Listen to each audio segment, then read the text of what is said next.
full disclosure, Dragon's Dogma 2, I definitely think that this game is going to be in the Game of the Year discussion. I definitely believe this is one of those games that if you are able to lose yourself in a world for hours, and because the world allows you to do it, not all open worlds allow you to do something like that, and some of them try and fail, but this game definitely has that quality of that, like, Bethesda Skyrim quality of here's a world, lose yourself. Yeah, I've definitely seen a good handful of streamers do exactly that. Yeah, because I'll tell you what, Drix, I don't know what the fuck the story's about. And it's that's where the Souls like comes from. I'm not like the I hate to say it, I'm not this kind of gamer, Drix. I'm not this. I really care about the story. In a lot of these games, I really care about the story. But it's true, I do. I feel like a narrative is a really important part of getting lost in a world. But you know, Dragon's Dogma 2, that's why I say it's got that Bethesda quality to it, bro. I didn't give a fuck what I was doing in Skyrim or Fallout 3 either. New Vegas is a different story. But those Bethesda games. Where's Dad? Yeah, where's Dad? Where's my son? I gotta find my son, Nemo! Right. Yeah, but screaming Nemo. Yeah, you know, but like this game has the same, I guess, element. I don't want to call it a problem because it's not really a problem because, to me at least, it's not really a problem because if the world is that good. Yeah, it doesn't detract. It doesn't detract. The having a negligible narrative does not detract from it, to me. And I'll be, again, straight up front, microtransactions, all that hubbub, wouldn't have even known microtransactions were in the game if I wasn't on the internet. If I wasn't on the internet, I wouldn't have even known it was in the game.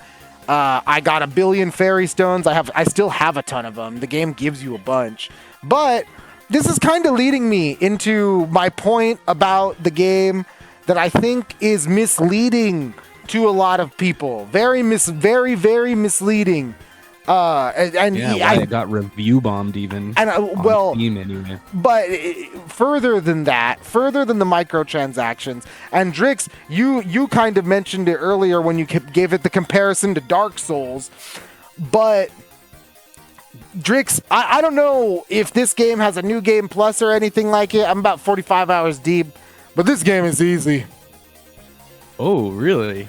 This game is easy peasy. This game is so easy. It's so much easier than I thought it was going to be. I thought, and I'm not going to lie, getting your bearings in this game takes a while. This game does not... Learning curve. Unlike Unicorn Overlord, this game does not put its best foot forward at all. I don't think so. I think this game's tutorial is cumbersome in a very weird way. It's not cumbersome in the Kingdom Hearts 2 way where it's like a 6-hour-long storyline tutorial. It's cumbersome in the way where it kind of just goes on and you don't really know when it ends, and you know, you just you get a back-to-back hint thing, and then it's like, all right, here you go, and then you get your ass kicked for an hour because you don't know what the controls are and you don't know how they work. There's only 2 attack buttons. That's another thing. The combat system, nothing to write home about. 2 attack buttons. You got stab and slash, essentially, if you have a sword. Everything else is it's like a staff is magic missile, essentially, and power up. You've got your daggers that everything has a variation of speed and power move, and then you have your buttons that you can assign your moves to, like your fireball, your ice sphere, your macros. Yeah, you got your macros and stuff like that. But Drix, like I'm saying, this combat system is nothing to write home about. It's not very deep. And Yeah, Elden Ring sounds kind of deeper. Elden Ring is much deeper. Elden Ring is a much deeper game. As far as I'm concerned, this game is like years behind a game like Elden Ring. But Wow. yeah, it looks really good, and the world is designed very well because it's got a high, I like to call it a high bullshit factor. I think people would call it an emergent, a high variance for emergent gameplay or something like that. You know, give it some kind of dumb liberal arts name. But like, this game's got a lot of bullshit in it because there are so many times, and you see it. You can even see me. Your character could do bullshit. You could see me doing it on the B-roll right now. Guy gets hit by my teammate. He stumbles a minute. I'm not gonna do my move. Why would I do my move? We're on the side of a cliff. I'm gonna take a cue from Baldur's Gate 3, pick the dude up, and throw him off the cliff. Like, oh yeah, I did see a monster try to land a drop kick across a ravine that was not very successful on somebody's stream. Yeah, so you have these moments where like funny, dumb, random things happen, and it's easy to get lost in those moments. I got lost in those moments for like 20 plus hours, right? Like I got lost in those moments forever. And the world is really cool. There is a nice feeling to the world, like there's something to be found around every corner. You want to left no stone left unturned in the world of Dragon's Dogma 2. You kind of want to go really, really hard on the exploration because it's like that's what I'll say. Preparation is important. That's why you want to take your preparation as far as it'll go, because once you learn that the game can essentially just every class, they call them vocations. Every vocation has its own bullshit strategy. Like the warrior's bullshit strategy is shield bash. I shield bash people and it essentially launches them. And when it launches them with a shield bash, I can do either the move that stabs upward and launch them further, or I can do my jump downward stab and like literally just land on top of him and stab him to death like a UFC fighter with a fucking knife. Like, Round like, and pound. Yeah. Smash and slam. Like, another part that really is disappointing to me about the combat system is the climbing, like the Monster Hunter style things, right? Oh no, some Shadow of Colossus climbing going on. So the game, or Breath of the Wild climbing.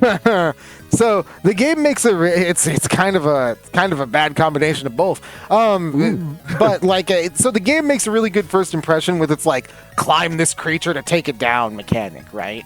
Like, it makes a good first impression because, like, when you first take down your first, I think it's a Cyclops, you have, like, your own team of pawns. That's your little team that you can freely swap out.